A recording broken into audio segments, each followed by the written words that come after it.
আজকে একটা piping set করা দেখাবো আপনাদের। আজকে আরেকটি ড্রেস উঠে আসলো, তাই আমি এটাতে পাইপিং লাগাবো। পাইপিংটা 1.5 ইঞ্চির পাইপিং।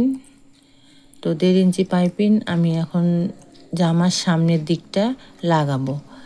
তো দেখুন কিভাবে লাগাই আমি। হ্যালো ভিউয়ার্স, আসসালামু আলাইকুম। চলে এলাম আজকে আরেকটি ইউনিক ভিডিও নিয়ে। তো আমার ভিডিওটা দেখতে থাকুন কিভাবে আমি পাইপিং লাগাই। এভাবে আমি সেট করে নিব। নিচে পাইপিং, উপরে আপনার জামা।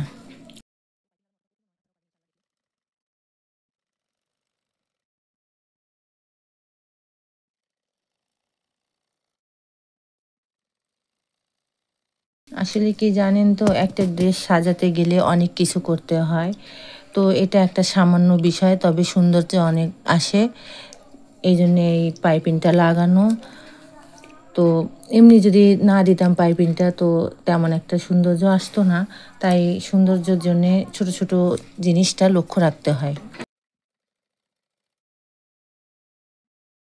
তো আমার জয়েন দেওয়া শেষ। এখন আমি দেখেন এভাবে জয়েন দেওয়া শেষ। এই কাপড়টিকে আমি ঘুরিয়ে এই পাশে নিয়ে আসব, নিয়ে আসে মোড়াই দিয়ে এই পাশ দিয়ে সেলাই দিব। তো দেখুন আমার এই 1.5 ইঞ্চির পাইপিং। তো ওদিকে গেল 1/2 ইঞ্চিরও কম, এদিকে আরও যাবে এই মোড়ানিতে। তো মানে 1.25 ইঞ্চির মতো টিকবে আর কি। তো যতটুকু টিকুক, মানে পাইপিং তো।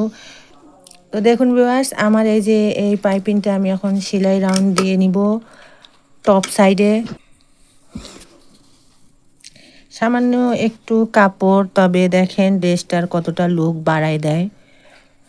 যখন পাইপিংটা ছিল না তখন কোনো মানে বোঝাই যাচ্ছিল না কাজটা কোথা থেকে শুরু এবং কোথায় শেষ। এখন একটা লুক আসছে যে এখানে মনে করেন এটা পায়ের বা জামার নিচটা, এমন একটা লুক আসছে।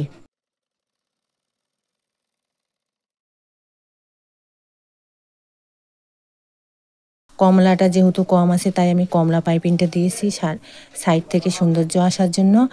আর এই ড্রেসের ওড়নার সাইডটাও কমলা কালারের, এই জন্য আমি কমলাটা ব্যবহার করেছি।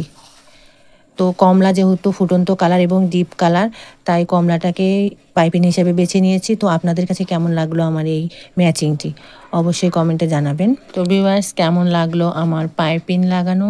তো ভালো লাগলে লাইক করবেন আর চ্যানেলটিকে সাবস্ক্রাইব করবেন প্লিজ।